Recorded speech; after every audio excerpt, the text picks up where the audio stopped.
20 hasta más o menos 22, de acuerdo a algunas clasificaciones, especialmente la clasificación de la OMS. Entonces, dentro de las...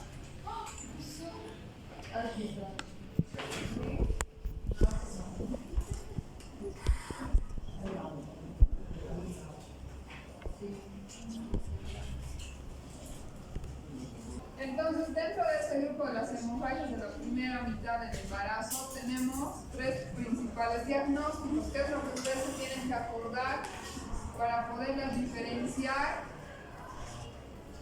y poder llegar al diagnóstico final. Aborto, embarazo ectópico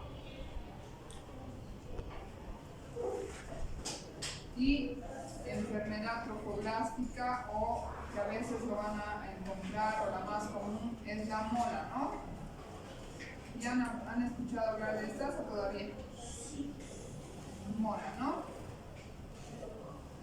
Entonces, las tres hemorragias principales de la primera mitad van a ser el aborto, el embarazo ectópico y la enfermedad trofoblástica, que es lo que hoy vamos a revisar.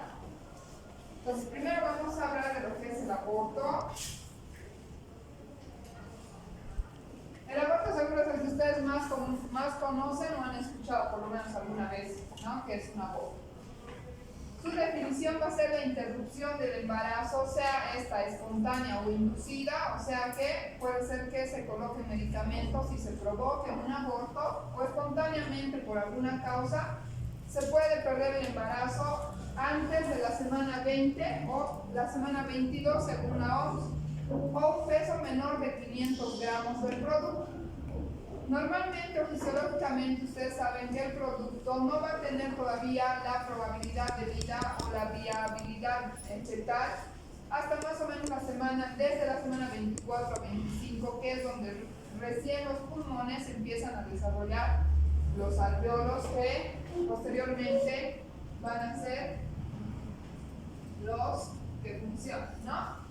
Entonces, ustedes saben también que el aborto, especialmente en aquellos casos en los que las pacientes se provocan un aborto o se lo realizan de manera clandestina, va a estar asociada con una alta tasa de mortalidad, ¿no? O sea, muchas pacientes en algunos países, especialmente las adolescentes por embarazos inducidos o contaminación o tratamientos mal realizados, van a morir a causa de un aborto, ¿no?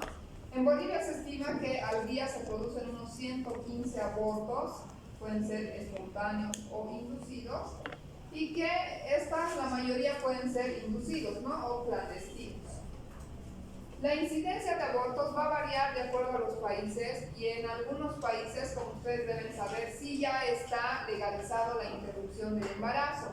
Acá en Bolivia solamente está legalizado lo que es asociado a una agresión sexual con una denuncia formal a través de la fiscalía, ¿no? Entonces, vean ustedes que en los diferentes países varía la frecuencia debido a que no está legalizado, ¿no? Va a ser más frecuente, lógicamente, en pacientes o personas adolescentes menores de edad, o en algunos casos mayores de 40 años, vemos que ya la genética puede producir abortos espontáneos, ¿no? También otra de las cosas que ustedes tienen que conocer es el aborto habitual.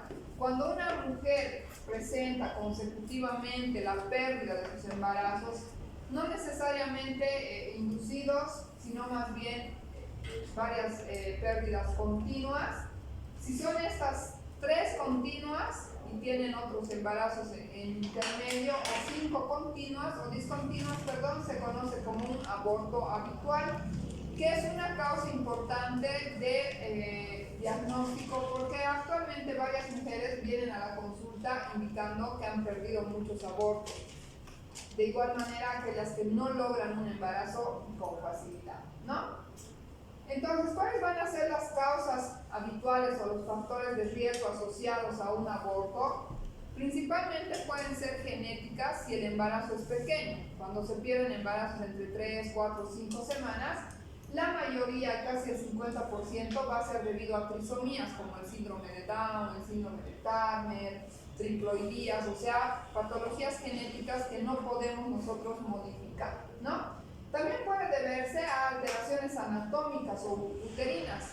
con malformaciones del útero, por ejemplo, los úteros bicornes, unicornes, que son úteros anatómicamente anormales que no permiten la implantación y el desarrollo normal de un embarazo, ¿no?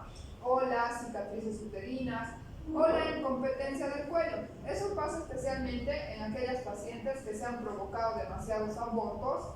Va a ver que el cuello a la larga no tiene esa consistencia que debería tener para estar cerrado y empieza a cortarse, y todos los embarazos cuando llegan a cierta edad con un volumen se pierden, ¿no? Espontáneamente. También puede deberse a causas endócrinas como patologías maternas como la diabetes descontrolada, alteraciones tiroideas, especialmente el hipotiroidismo es una causa frecuente de aborto.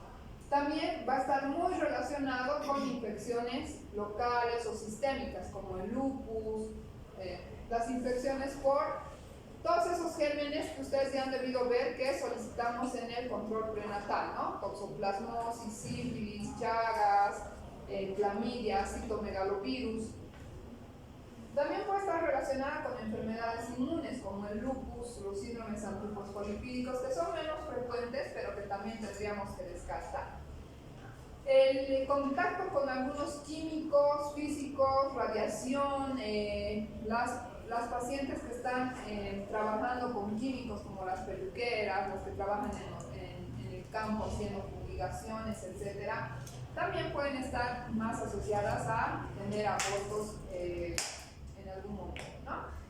Los factores psicógenos, la depresión, el estar en estrés puede causar muchas veces una amenaza de aborto y posteriormente la pérdida del embarazo.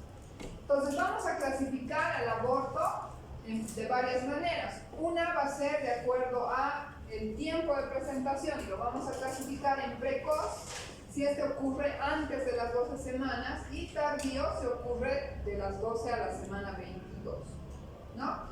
Según su etiología o la causa que lo desencadena, pueden ser espontáneos por causas naturales, genéticas, esas que ya habíamos visto en la lista anterior, o también puede ser provocado terapéutico, con justificación legal, puede ser después de una agresión o que la paciente tenga una enfermedad que sea incompatible con el embarazo, entonces que necesite interrumpir para poder seguir viviendo. O criminal e ilegal en los casos en los que la paciente se coloca el misoprostol y se produce la eliminación del producto, ¿no?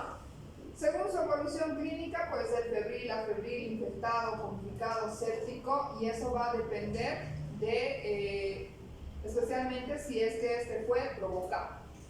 Y esta es la diapositiva que quiero que más recuerden, chicos, y es la evolución o la clasificación clínica, porque de acuerdo a esto ustedes van a poder diferenciar en todas sus formas el aborto, ¿no? Van a haber diferentes tipos de aborto, desde una amenaza en la que, como su nombre dice, el embarazo está en riesgo, hay una amenaza que está haciendo que el embarazo se pueda perder. Pero vamos a ir viendo que hay diferencias bien notorias para poder diferenciar una de otra. En la amenaza, vean ustedes como en el gráfico, el bebé está ahí dentro. Es importante que ustedes sepan que este bebé tiene vida, ¿no? El corazoncito de este bebé está funcionando.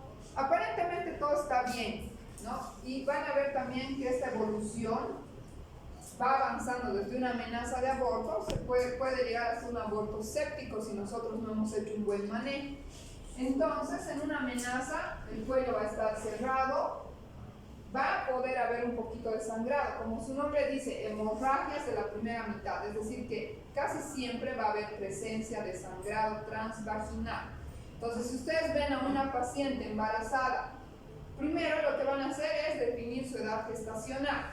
Si calculan menos de 22 semanas, ya tendrán que pensar en que puede ser un aborto, una amenaza de aborto, puede ser un ectópico o puede ser una mola, ¿no? Entonces así ustedes tienen que ir razonando y descartando las causas. Va a haber escaso sangrado, el cuello va a estar cerrado, el producto se va a encontrar dentro de la cavidad con latido cardíaco, y muchas veces estas amenazas se pueden tratar adecuadamente y llegan a término y nacen los bebés, ¿no? Si es que esta amenaza continúa y no hemos hecho nada para solucionar el problema, este va a continuar y se va a convertir en un aborto en curso. Como su nombre dice, está en curso, ¿no? Se está produciendo un aborto.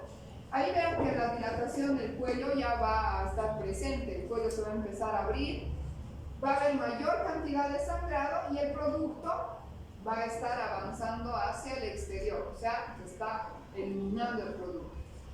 La diferencia entre el inevitable y el inminente es que el inevitable se produce en la ruptura de las membranas. Ya la semana pasada creo les había explicado, no me acuerdo, en la primera clase, que el embarazo está dentro de la cavidad endometrial, ¿no? Tiene sus dos membranitas, el corion y el amnios. Desde una semana, más o menos la semana 12, empieza a desarrollarse la placenta, el cordón umbilical va a estar unido al ombligo del bebé. Aquí va a estar el líquido amniótico y el cervix, ¿no? Entonces, se supone que el cervix está cerrado y las membranas siempre tendrían que estar íntegras, pero por la amenaza está empezando a dilatar y se va a producir la ruptura de las membranas. Entonces, eso se conoce como un aborto inevitable, es decir, que inevitablemente se va a perder porque ya se ha roto la bolsa y va a perder el líquido y no va a poder continuar, ¿no? Y el inminente es nada más el aborto en curso como tal, o sea que ya el saco puede estar a mitad del canal vaginal o en el cervix. Una vez ocurrida la eliminación del producto, ¿qué continuará? El aborto incompleto, ¿no? Hay en ocasiones que todo el producto y las membranas, la placenta, los anexos, se pueden eliminar y convertirse en un aborto completo, es decir, el útero estar vacío, ya no haber ningún contenido y se eliminó por completo, ¿no? Y el incompleto va a ser, o se va a caracterizar por la presencia de los tejidos, puede ser las membranas, la placenta, el producto seguramente ya se ha salido, ¿no? O se ha expulsado. El cervix va a estar dilatado, en este el sangrado va a ser mayor porque hay una conexión del tejido con el exterior, ¿no? Entonces, mientras tengamos tejido dentro del útero, va a seguir sangrando. Por eso es que yo siempre les digo, cuando ustedes vean o sospechen de un aborto, lo primero que deberían hacer no es llamar al especialista, ¿no? Y decir, tengo una paciente con hemorragia. Uno es controlarle los signos vitales, como vamos a ver en el manejo, estabilizarle, tratar de que esté estable hemodinámicamente. Y el otro es ver la causa del diagnóstico, ¿no? Pondremos un espéculo, que ya muchos han debido ver poner un espéculo en la práctica, y vemos el cuello, si está dilatado, veremos un producto saliéndose por el canal, tal vez vemos la placenta. Ahora, si vemos tejido, como tejido blanquecino, amarillento, que suponemos que ya es tejido membranas, lo que ustedes pueden hacer es con una pinza aro tratar de extraer. Si el cuello está cerrado y no ven nada y el sangrado es escaso, mejor es que no metan, ¿no? Por ahí es una amenaza de aborto y ustedes van a dilatar el cuello. Pero si ya ven tejido o algo saliendo por ahí, retírenlo sin miedo y eso va a calmar el sangrado. Entonces, así ya la paciente estable puede ser referida a otro hospital o esperar al especialista. Pero siempre vean con el espéculo qué es lo que hay en el canal. Si un aborto incompleto no se maneja, está la paciente con su tejido ahí dentro, sigue sangrando, se va a descompensar lógicamente con un shock, o también puede progresar a lo que es un aborto infectado, un aborto séptico, porque este tejido tiene una comunicación con el exterior, ¿no? La vagina no es estéril, entonces los gérmenes pueden ir migrando a través de la dilatación y este tejido se va a infectar. Entonces, en ese caso, la paciente va a tener un compromiso general como con cualquier tipo de infección, ¿no? La paciente va a tener fiebre, escalofríos, dolor, malestar. Otra de las variedades, que es el aborto retenido, a diferencia de la amenaza de aborto en donde el producto está vivo, en el aborto retenido el bebé ha fallecido por algún motivo, especialmente quizás genético, ¿no? tenía una, no sé, insuficiencia cardíaca, una enfermedad, trisomía, lo que fuera, ha hecho que este bebito deje de tener vida. Ha dejado de crecer, ha dejado de su líquido de desarrollarse, producirse, qué sé yo, y la diferencia es que este cervix va a estar cerrado. En algunas sí puede haber un escaso sangrado, pero la mayoría viene con un hallazgo incidental. Cuando van a su control y le hacemos una ecografía, vamos a ver que el bebé está muerto, ¿no? Entonces ese se llama aborto retenido, porque el bebé ya está muerto. Entonces la diferencia entre la amenaza y el retenido es que uno tiene el bebé vivo en la ecografía y este va a tener un bebé muerto, ¿no? Y el aborto habitual, que ya les dije, que es la repetición del aborto consecutivamente.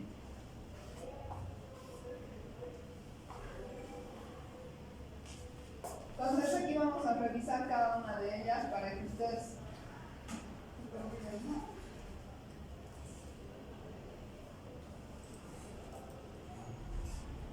Ahí está, entonces en la amenaza de aborto, para que se acuerden, es escaso sangrado, el cuello casi siempre está cerrado, va a haber un dolor, en todas va a haber un dolor porque el útero se está contrayendo, está tratando de eliminar ese producto, ¿no?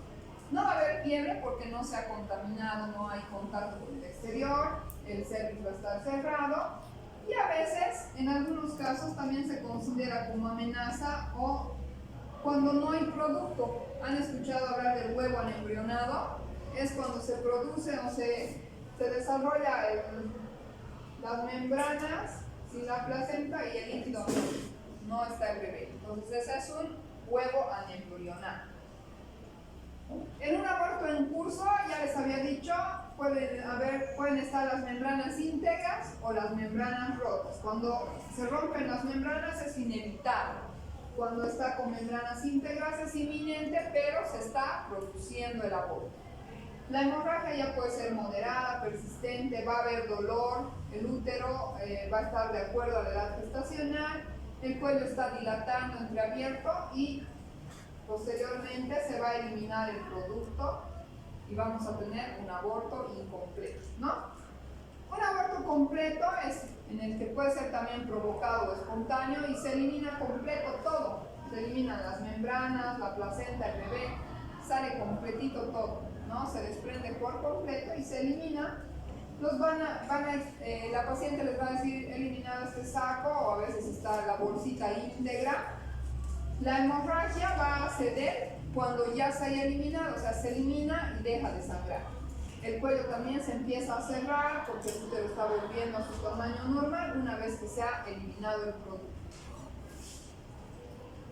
El aborto incompleto es el que se ha producido la eliminación, pero han quedado algunos restos ovulares, ¿no? En este el dolor va a ser más intenso, especialmente cuando está en un aborto en curso, la paciente va a estar gritando, así como si estuviera en un trabajo de parto, pero de un producto pequeño. Y se van a eliminar hasta quedar quizás algunas membranas o la placenta se puede quedar cuando el embarazo es un poquito más grande, ¿no? El cuello va a estar entreabierto y el volumen uterino va a ir disminuyendo porque ya no está completamente lleno con lo que tenía antes, ¿no? El aborto retenido, ahí está el que les decía, el producto, a veces pueden estar 2 o 3 semanas con un producto muerto dentro del útero y no se han dado cuenta porque el útero pequeño, cuando viene una paciente menos de 20 semanas, han debido ver que todavía no hay un embarazo, no se nota a simple vista. Va a ver a la ecografía el producto muerto que no es expulsado espontáneamente y no va a haber tiempo. Cuando el aborto incompleto se complica, o puede ser cualquier tipo de abortos, han visto que tiene una evolución, ¿no? De amenaza, incurso, incompleto, infectado. Si no hacemos nada, la paciente ha ido a un lugar clandestino, le han hecho un mal procedimiento, le han contaminado, quizás no ha ido nunca al médico, se ha provocado y ha dejado restos dentro, va a continuar sangrando. A través de la dilatación del cuello las bacterias migran y contaminan toda la cavidad endometrial. Especialmente se contamina con estreptococos, que son bacterias de la piel que pueden estar en la región vulvar, E. coli en la región anal, que son bacterias intestinales, ¿no? y también en la mayoría por abortos provocados e ilegales, ¿no? En estos casos, cuando el útero está irritado, inflamado, empieza a sangrar, va a haber mayor hemorragia, puede haber dolor, secreción fétida porque el contenido ha estado mucho tiempo macerando, ¿no? La paciente va a tener fiebre, malestar, taquicardia, hipotensión. Si nosotros hacemos la palpación abdominal, seguramente el útero va a estar reblandecido, la paciente va a estar en mal estado general, con dolor. Y a la ecografía muchas veces también se va a poder ver la presencia de gas, ¿no? Que sería secundario a una infección. El aborto séptico va a ser la complicación final o la más grave de un aborto infectado. Cuando no hemos hecho nada, la paciente no ha recibido terapia con antibióticos, de acuerdo al grado de extensión de la infección o con qué bacteria se ha contaminado, se ha complicado, este puede estar asociado muchas veces a la muerte. Conocen lo que es la sepsis, ¿no? Es una infección generalizada. Esta se puede convertir en una peritonitis, ir hacia los anexos, migrar a todo el cuerpo y la paciente muere secundariamente a un aborto por un shock séptico. Entonces ahí vean que después de un aborto infectado no solamente quiere decir que tenía la infección, le damos antibióticos y ya se solucionó el problema. También puede haber complicaciones inmediatas o tardías. Estas pacientes que se quedan con un aborto infectado a la larga pueden tener esterilidad, más riesgos de acretismo placentario, que es que la placenta se pegue al tejido uterino, ¿no? O placentas previas. E inmediatas, la endometritis, la periperitonitis, el shock, la coagulación intravascular diseminada, el tromboembolismo. Entonces vean que dentro de los factores de riesgo más importantes van a estar la edad, ¿no? Las adolescentes o las pacientes de edad avanzada, la desnutrición, las infecciones. Quiero que recuerden algo que nos va a servir para casi todas las patologías, y es que cualquier proceso infeccioso, sea de una muela, una infección urinaria, una infección vaginal o no sé, una infección de cualquier lugar que se les ocurra, termina con la producción de una amenaza de aborto, un aborto, y cuando el embarazo ya es más grande, con un parto prematuro. ¿Por qué? Porque van a ver que en la fisiopatología de la dilatación del cuello existe liberación de prostaglandinas. Entonces las prostaglandinas, si se acuerdan en fisiología, empiezan a producirse por cualquier infección, ¿no? Entonces estas prostaglandinas van a tener acción a nivel del cuello y lo que van a hacer es borrar y dilatar. Entonces, por eso es que en el control prenatal siempre estamos pendientes de que si hay una infección vaginal, una infección urinaria, qué tipo de infección puede haber para poder desencadenar una complicación. Entonces, si ustedes detectan una paciente embarazada con clínica de cualquier infección, le darán su tratamiento para evitar que llegue a un aborto, ¿no? También puede haber genéticas, desequilibrios hormonales, que el embarazo sea no deseado, que la paciente se quiera provocar el aborto, ¿no? Infecciones vaginales, bacterianas, virales. Entonces, ¿qué es lo que ustedes como médicos generales van a hacer? Lo primero es darse cuenta, ¿no? Ya les he dicho, van a calcular la edad gestacional, cuántas semanas. Primero, si está embarazada, ¿no? Le pedirán su prueba de embarazo. Si les dice que no le baja, está con, van a ver que las pacientes de aborto siempre vienen así, estoy con mi periodo, pero ya me ha durado 2 semanas y no te has hecho prueba de embarazo. A veces no se hacen, o le tienen que preguntar, ¿no? ¿Has tenido náuseas, vómitos? Esos signos que han aprendido el semestre pasado, ¿no? De presuntivos de embarazo. Entonces así ustedes ya se van a ir dando cuenta. Pero algunas dicen que no sabían que estaban embarazadas y que era su menstruación, pero que les está durando mucho tiempo. Entonces, una vez que ya soliciten la prueba de embarazo en sangre o orina, si les sale positivo, tendrán que pensar en esas patologías, ¿no? Dice, estoy sangrando mucho, poco, les revisarán. Valoran el estado general. Hay pacientes que pueden tener sangrados leves y otras que van a venir sangrando a chorro y que ustedes van a tener que ese mismo momento poner las soluciones, ¿no? Soluciones endovenosas, 2 vías de grueso calibre, le estabilizan hemodinámicamente, controlan los signos vitales, ver la presión, saber si tiene taquicardia, le pedirán exámenes complementarios, ¿no? Los laboratorios básicos, hemoglobina, hematocrito, una ecografía que les va a ayudar bastante en poder diferenciar. Uno, clínicamente ustedes van a poder hacerse ya la idea de qué podrá ser. Si ven restos ahí saliendo, no van a pensar pues que es una amenaza, ¿no? Ya pensarán en un aborto incompleto. Y con la ecografía nos vamos a definir el diagnóstico final.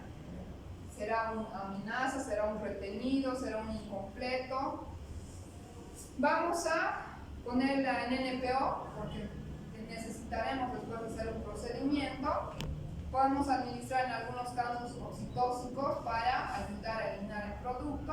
Podemos ponerle analgésicos, antiespasmódicos en el caso de que fuera una amenaza.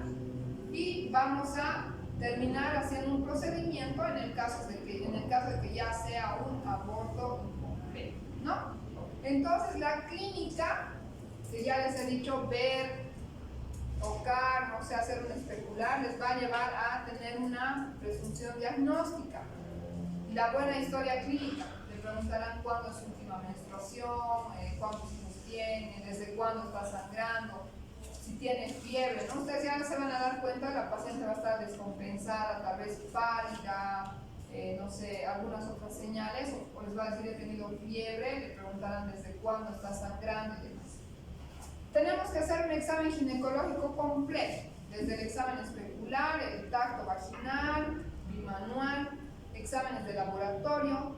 Le pediremos la fracción beta para confirmar o descartar, una ecografía transvaginal. Recuerden, chicos, que la ecografía transvaginal la vamos a solicitar para embarazos menores de 12 semanas. Para embarazos de más de 12 semanas vamos a solicitar una ecografía abdominal, porque ya el uterito va a estar más grande y se va a ver bien.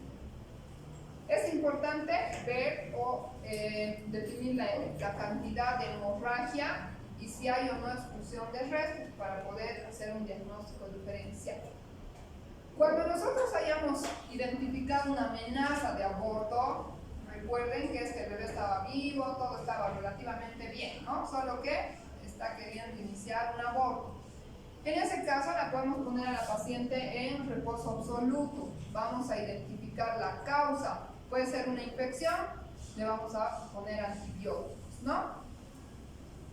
El medicamento, quizás de primera línea para esta patología, va a ser la indometacina, que viene en supositorios de 100 miligramos.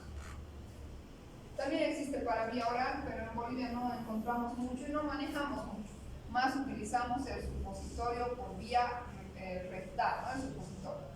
Lo vamos a utilizar durante 3 días. Si la paciente tiene dolor, este es un antiinflamatorio y le va a ayudar a no tener contracciones y a calmar el dolor que estaba sintiendo.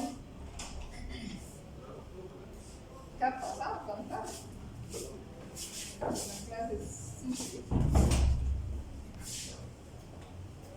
Además, asociado a vamos a usar, como les decía, los antibióticos. Si hemos definido que es una infección urinaria, le daremos pues cefalosporina, no sé, le pueden dar nitrofurantoína, algunos le pueden dar amoxicilina si es que tienen, aunque a mí no me gusta, ¿no? Pero podrían usar. También vamos a asociar a y lo que está de moda, las prostaglandinas, que son hormonas que ayudan a fijar mejor el embarazo y sirven más que todo cuando hay una insuficiencia del cuerpo lúteo. El cuerpo lúteo, si se acuerdan en embrio o en genética, no sé en dónde lo han llevado, al principio el embarazo va a depender del cuerpo lúteo, que es el que le va a dar progesterona para mantener. La hormona del embarazo es la progesterona, especialmente en las primeras semanas. Ayuda a que el embarazo, el bebé se nutra y se desarrolle. Aparece la placenta y ya la progesterona no es tan importante, pero en estos casos podemos utilizar progesterona que viene en óvulos. Estos son pequeñitos y también los puedes indicar por vía oral. Entonces ese sería el manejo del aborto, ¿no? Tratar la causa con algún antibiótico, la indometacina, y podemos usar progesterona. Si es un aborto inevitable, tenemos dos opciones. Uno, ayudarle a que dilate más fácil y elimine más fácil, o la otra, esperar espontáneamente a que se produzca el aborto, ¿no? Y además va a depender mucho también de la edad gestacional. En embarazos menores de 12 semanas, el embarazo es pequeñito, apenas es como un moquito el bebé, entonces va a ser más fácil de evacuarlo, ¿no? De hacer un procedimiento. Pero en embarazos más de 12 semanas, el bebé ya va a tener huesitos, va a estar bien formadito, entonces en esos casos tenemos que primero esperar a que elimine el producto. No hacemos un legrado con un aborto en curso, con un cérvix medio entreabierto y no estamos con una pinza sacando, ¿no? Lo que tenemos que hacer es madurar el cuello. Si hemos identificado que ya no tiene líquido, se ha roto la membrana, en ese caso vamos a poner misoprostol, ¿no? Que es la prostaglandina que ayuda a dilatar. Podemos también usar oxitocina en algunos casos cuando el embarazo ya es un poquito más grande para también dilatar el cuello. En los casos en los que el aborto inevitable tarde un poquito en evolucionar, o sea, el producto no se elimina, ni se rompe la membrana y no se elimina a la media hora, a veces tarda 2 o 3 días, en esos casos ya vamos a utilizar antibiótico terapia, ¿no? O sea, le vamos a proteger a la paciente porque está teniendo un contacto con el exterior. Cuando el aborto ha sido completo, vamos a solicitar igual la ecografía y definimos ahí el útero. Se va a ver, no sé si han visto ya algunas ecografías, ¿no? Se ve así como una manchita.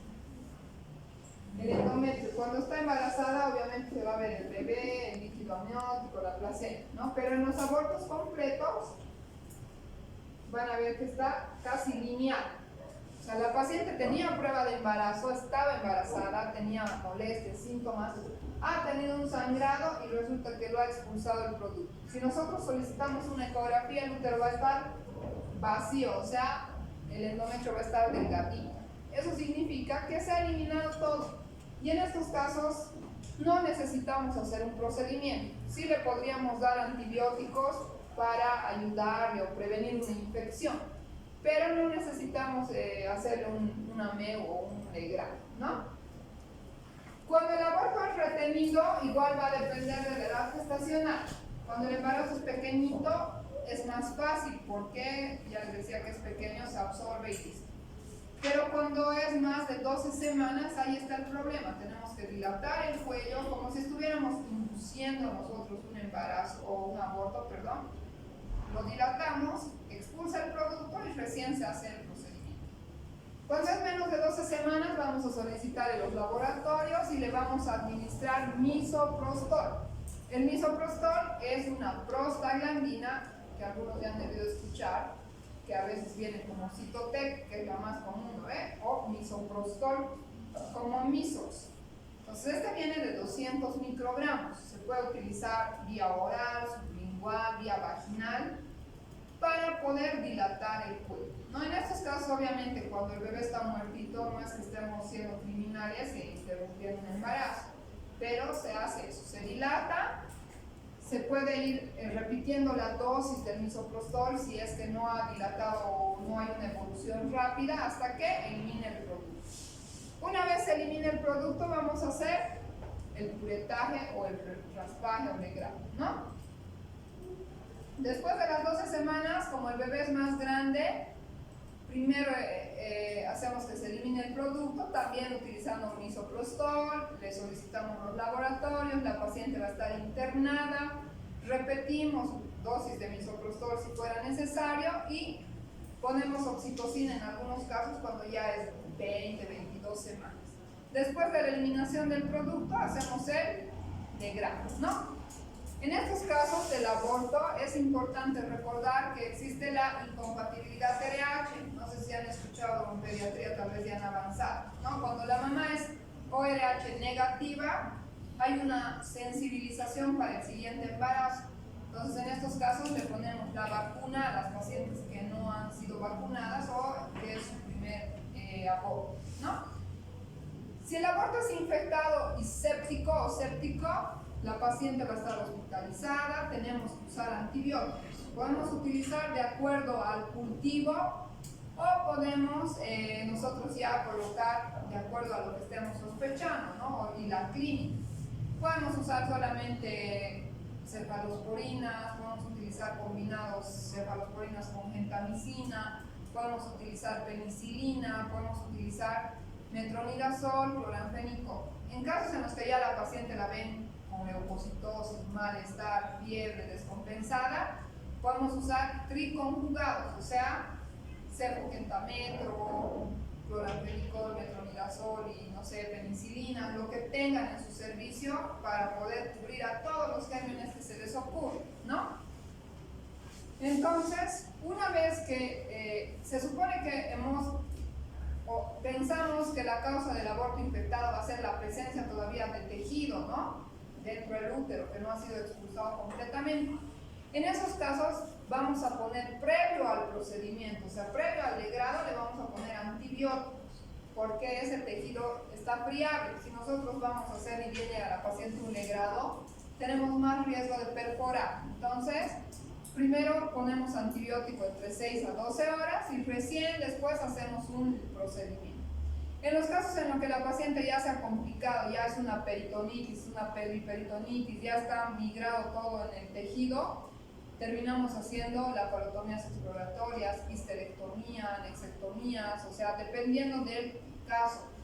Y si la paciente ya entró en falla, no sé, renal, ya tiene otra complicación asociada a coagulación intravascular diseminada o está en terapia intensiva, porque estas pacientes con aborto séptico seguro van a llegar a terapia intensiva, podemos solicitar la valoración de otras especialidades, ¿no? Entonces, básicamente el tratamiento, chicos, de un aborto, cuando ya se ha producido toda esa evolución que han visto, ya es un aborto incompleto, va a ser de 3 tipos, ¿no? Uno, el ameo, por aspirado, ¿no? Aspirado endouterino, se usa cánulas plásticas conectadas con una jeringa. ¿Han visto algunos hacer ya un ameo o no? Es como una jeringa grande conectada con varias canulitas de diferente calibre. Entonces eso lo introducimos por el cuello y aspiramos, ¿no? Es como que estaría al vacío chupando todo el contenido. Ese es menos lesivo y se utiliza para embarazos de menos de 12 semanas, o sea, para embarazos pequeños, o cuando el cuello ha dilatado. La cánula más gruesa es como el dedo índice, ¿no? Entonces tiene que generar una presión al vacío. Si es un embarazo de 5 semanas y la paciente se ha puesto misoprostol, va a estar un cuello dilatado con 3 o 4, no va a estar un cuellito cerradito. Entonces en esos casos, aunque tenga menos de 12 semanas, haremos un legrado, porque en eso no vamos a poder, la cánula va a ir, no va a crear esa presión negativa, ¿no?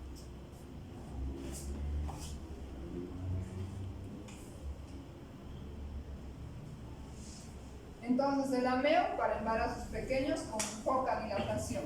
El legrado, que va a ser con un material de metal, como unas legras, como unas cucharitas, o algunos son como con un espacio al centro. Vamos a raspar. Ese es un poquito más lesivo porque el material es de metal. Se utiliza para embarazos de más de 12 semanas, o sea, embarazos grandes, o que tengan menores con dilatación, ¿no? Como 3, 2 de dilatación. Aquellos restos escasos puede hacerse un manejo médico.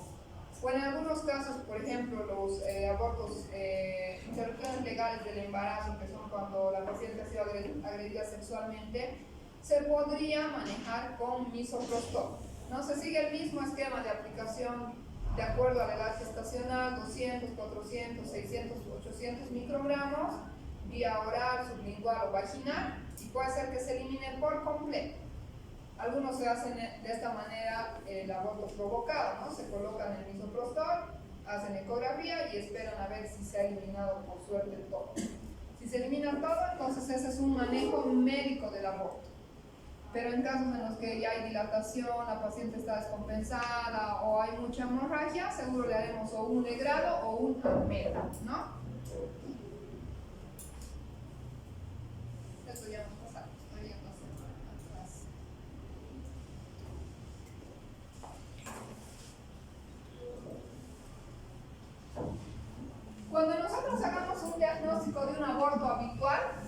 que se repite cada vez. La paciente tiene muchos deseos de embarazarse, se embaraza, aborto, otra vez aborto. En esos casos tenemos que manejar a la paciente con mucho cuidado y hacerle todos los exámenes complementarios, no solo los que se piden de rutina a una paciente embarazada, ¿no? Tendremos que pedirle herpes, rubiola, parvovirus, citomegalovirus, todo lo que se les ocurra de infecciones o hasta un cariotipo, porque puede haber una incompatibilidad con la pareja, mucha malformación, genéticamente los cromosomas malos. Entonces, en esos casos tenemos que ver cuál es la causa del aborto habitual y primero hacer un manejo con esas pacientes. Y el diagnóstico diferencial de un aborto principalmente va a ser con la mola, el ectópico, algunos miomas pequeños sangrantes o algunas causas de sangrado transvaginal, ¿no? Obviamente que siempre que viene una paciente en edad fértil con sangrado transvaginal, lo primero que vamos a pensar es que está embarazada. Pero no todas van a estar embarazadas, ¿no? ¿Qué tal y le sale prueba de embarazo negativa? Ahí tendrán que ver si es una miomatosis, un pólipo, tal vez tiene un cáncer en el cuello aunque sea joven. Entonces depende mucho de la fracción beta o prueba de embarazo que va a ser específica o sensible para un embarazo. Vean ustedes aquí, antes de entrar ya a los otros temas, cómo vamos a hacer el diagnóstico diferencial, ¿no? Todas pueden tener el aborto, el ectópico o la enfermedad trofoblástica, van a tener dolor, van a ser embarazos de menos de 20 semanas o 22, van a tener dolor, van a tener falla menstrual, o sea, no les va a bajar. En el ectópico, rara vez es que va a tener una hemorragia masiva. Puede haberse un manchadito y la característica de este sangrado es que es oscuro, porque no hay un producto dentro de la cavidad, entonces el sangradito puede ser oscuro, ¿no? En la enfermedad trofoblástica a veces no hay mucho sangrado. En la ecografía vamos a ver una imagen típica en la enfermedad trofoblástica. En el ectópico no vamos a ver en el útero el producto, y en el aborto ya hemos visto, ¿no?, que vamos a poder ver diferentes tipos de imágenes. Y después ya vamos a hacer mejor el diagnóstico diferencial cuando ya hayamos avanzado las otras dos patologías.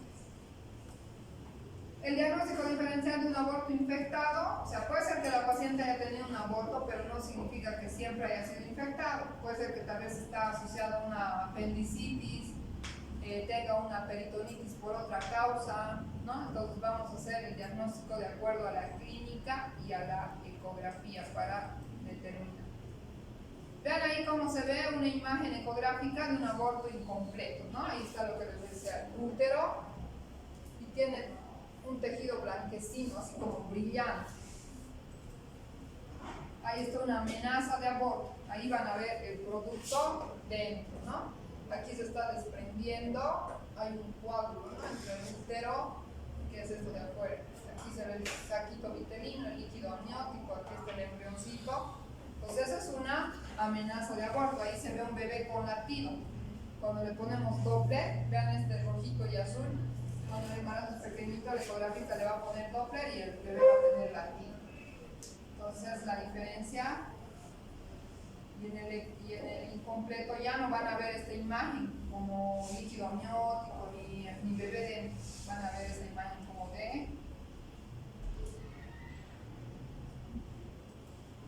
de una masa, ¿no? Ahí está el embarazo, la paciente tenía prueba de embarazo positiva, pero se ve así todo amontonado el tejido.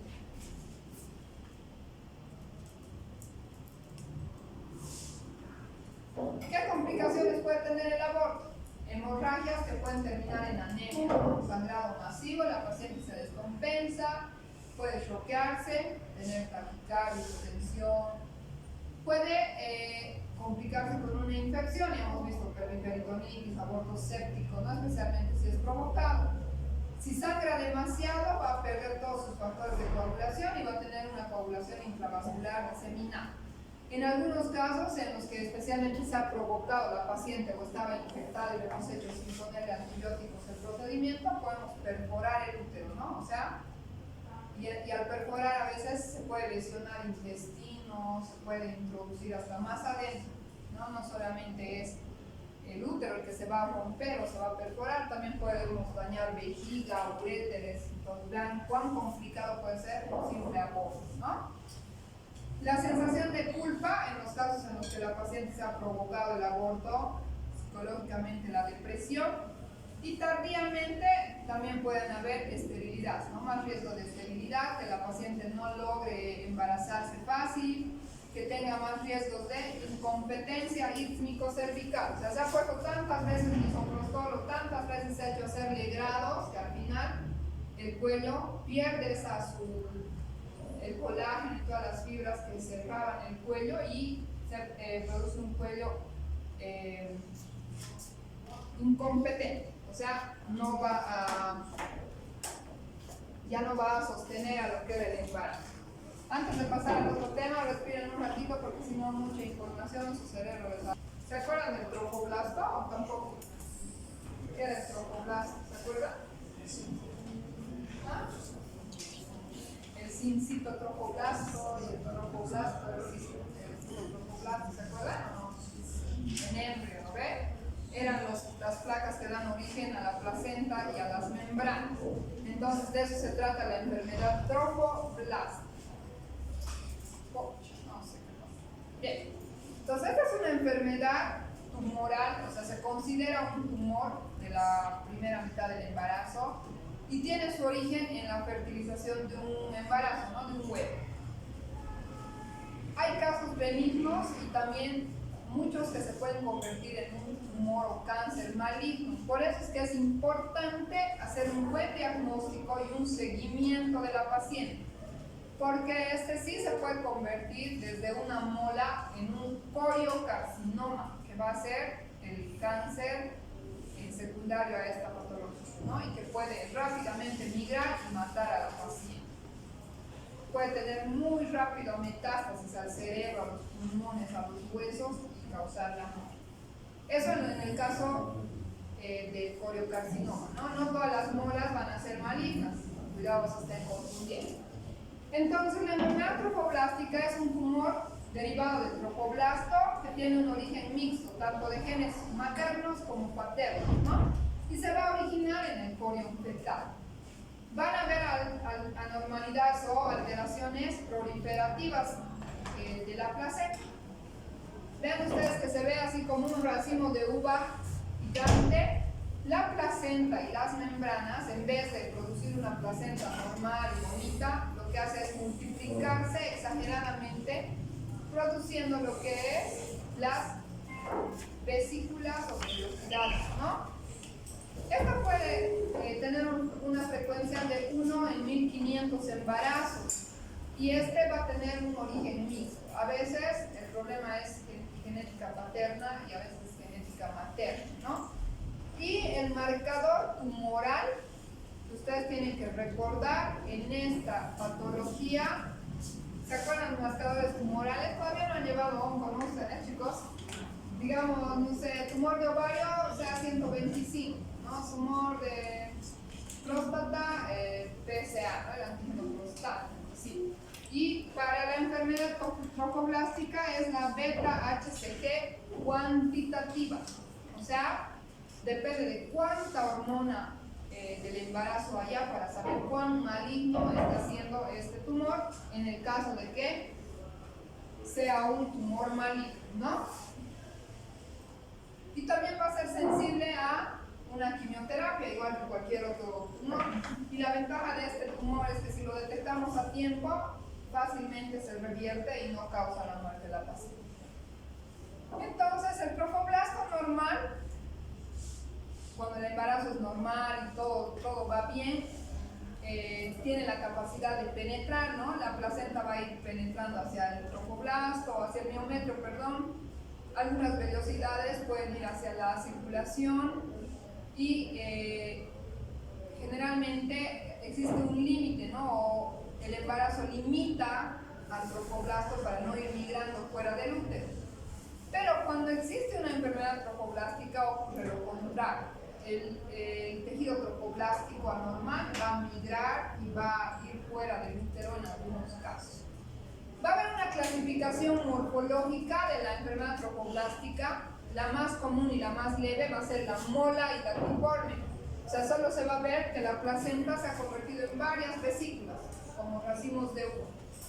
Va a haber una tipo mola invasora o corioadenoma destruns, que a veces puede ir un poquito más allá del miometrio, se sale hacia órganos vecinos, digamos, al ovario o al paramétrico, ¿no?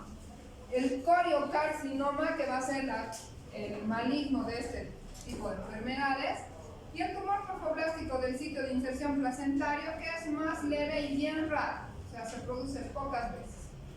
La mola, que va a ser la más leve, benigna y la más frecuente, va a ser una proliferación variable, o sea, la placenta, en vez de ser una placenta normal, de hecho se convierte en una masa llena de vesículas, que ustedes van a ver como globitos llenos de agua, ¿no? La paciente puede estar eliminando como uvitas pequeñas llenas de líquido.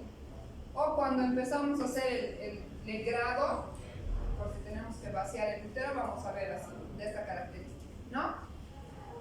Va a ser una proliferación de las células sincitiales del Langerhans y del tropoblasto, ¿no? Y una degeneración hidrópica, es decir, se van a llenar de líquido el tropoblasto.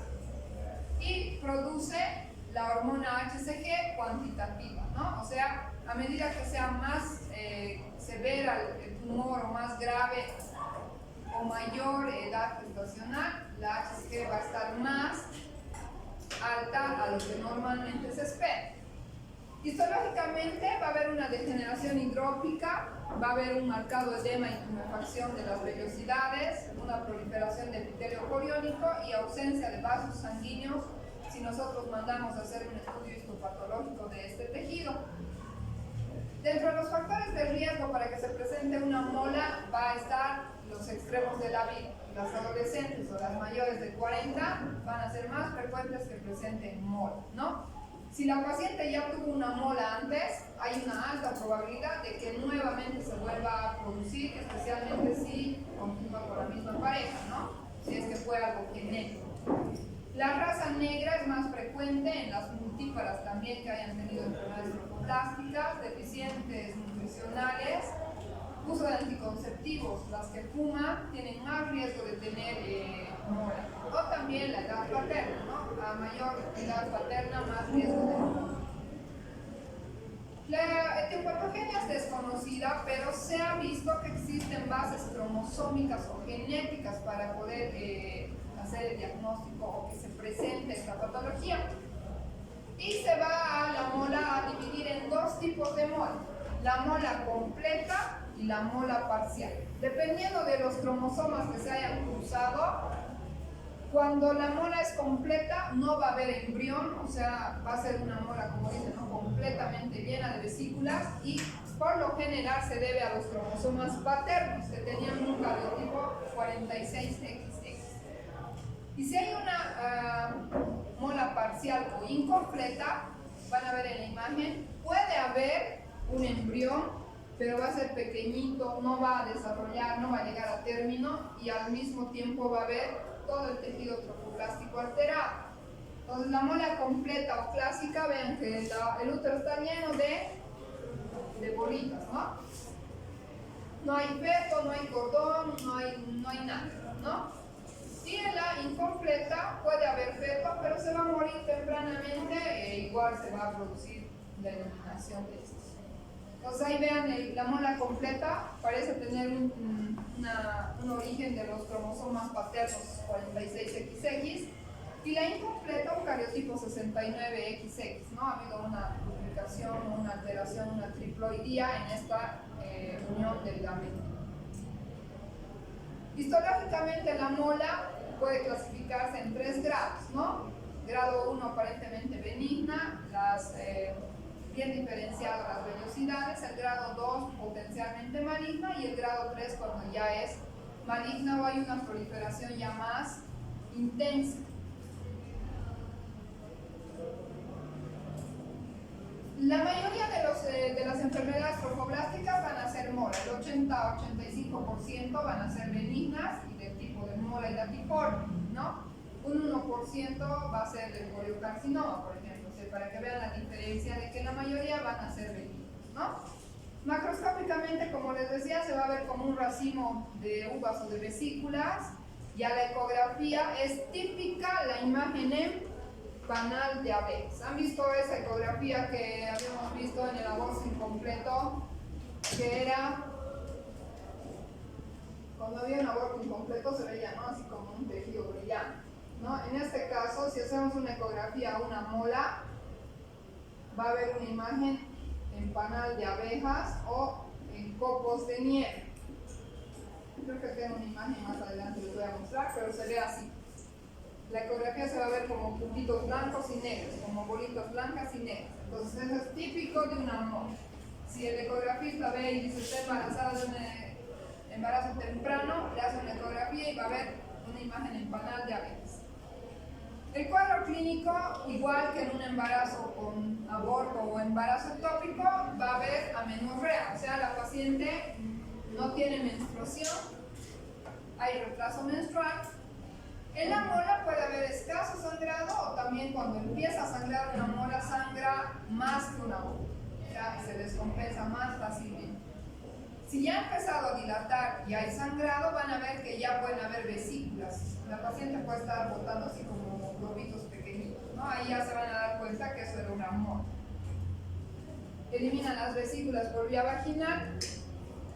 Como la HCG en estos casos de mola va a estar más multiplicado, o sea, hay un exceso de hormona coriónica, la paciente va a tener más síntomas de náuseas y vómitos. Ustedes se acordarán, en fisiología de la embarazada, las náuseas y vómitos se deben al estímulo de la hormona coriónica, ¿no? Entonces, en los casos de mola, la paciente va a vivir vomitando, ¿no? Entonces, también puede haber un síndrome de hipertensión precoz porque la hormona coriónica, mejor dicho, hace que la presión se suba fácilmente en estos pacientes. También pueden haber signos similares a un hipertiroidismo, ¿no? Igual que se caracteriza por una hipertensión.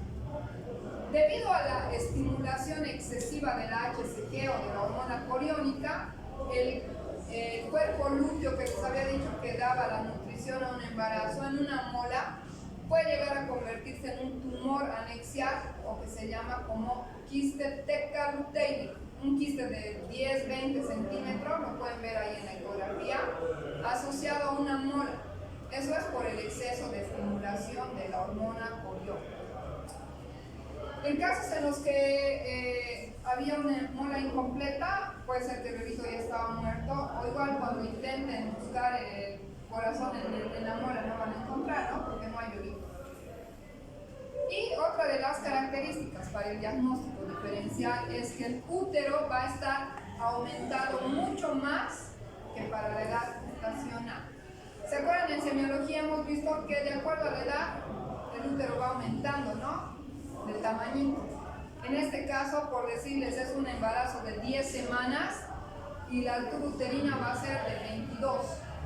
O sea, se prolifera tanto, las vesículas se empiezan a llenar y el útero empieza a crecer exageradamente. Entonces, si ustedes le calculan bien a la paciente por fecha de última menstruación, van a ver que siempre el tamaño del útero va a estar mayor que las semanas de amenorrea. Entonces haremos un buen examen físico, una historia clínica, preguntando a la paciente si tal vez tuvo antecedentes de mola, qué tipo de sangrado, si ha visto salir vesículas por la vagina. Vamos a ver aumento del tamaño uterino mayor en relación a la edad gestacional calculada, ¿no? Pueden haber aumento del tamaño de los ovarios. Ese quiste tecaluteínico tal vez ustedes lo toquen también como otra masa anexial, ¿no? Va a haber ausencia de latido y el sangrado transvaginal puede ser leve a moderado. Y vamos a utilizar métodos no invasivos e invasivos para hacer el diagnóstico final. El método no invasivo va a ser la ecografía, ¿no? Aquí vean, se ve un poquito, como les había dicho, no se ve tan clarito por el data o el tamaño, pero son como puntitos blancos y negros, ¿no? En panal de abejas o copos de nieve. La paciente puede tener más náuseas de lo normal.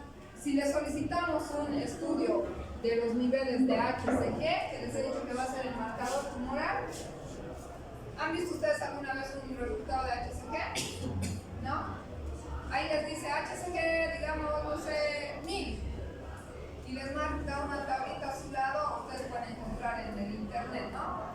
Dice 1 a 2 semanas, 200. De 3 a 4 semanas, 500. Así. Les da una tablita más o menos para la edad gestacional, cuánto de HCG debería tener esa paciente.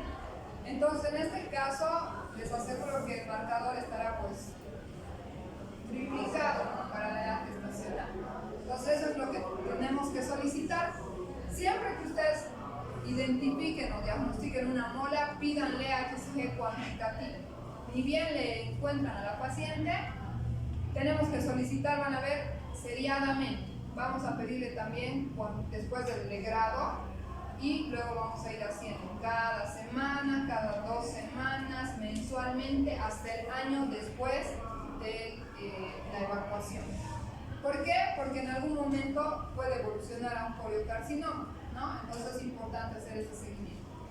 La ecografía transvaginal le vamos a solicitar y vamos a ver una imagen típica en copos de nieve, y los métodos invasivos, vamos a hacer amniocentesis, cariotipo, ¿no? Si estamos dudando, especialmente si es una mola incompleta. Pero el diagnóstico final de una mola nos los va a dar el estudio histopatológico. Siempre que hagan un legrado, chicos, un consejo, si hacen una MEO, porque ustedes pueden estar capacitados para hacer una MEO, por lo menos una MEO, si es que no les capacitan para hacer un legrado siendo médicos generales.